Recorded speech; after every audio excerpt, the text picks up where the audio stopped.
Good morning, Mami at saka Daddy. Hala, bakit wala si Mami at saka si Daddy? Saan kaya sila pumunta? Gumising na pala kayo! Kumain na kayo! Mami!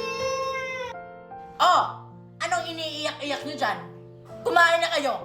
Baka malilate pa kayo sa school! Mami, hindi niyo po ba kami ihahatid sa school? Oo nga po, Mami. Alam nyo namang may ginagawa pa ako dito, tapos magpapahatid pa kayo sa school? Kaya nyo na yung sarili nyo! Pero, Mami, sanay na po kami ihahatid sa school. Mickey, di ba sabi ni Mami bawal na tayong sumagot sa magulang?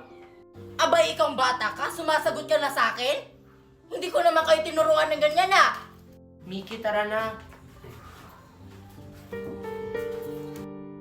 Mahal? Mga anak! Ba't nandito lang kayo? Ba't di kayo pumasok sa school? Asan yung mami nyo? Di ba dapat nasa paaralan na kayo? Kasi Daddy, hindi po kami hinatid ni Mami sa school. Tapos hindi po kami nilutuan ng pagkain ni Mami. Hindi pa po kami kumakain. Kaya po hindi kami nakapasok sa school. Ano? Saan na naman kayo pumunta yung mami nyo? Sige, dyan lang kayo. Hahanapin ko yung mami nyo.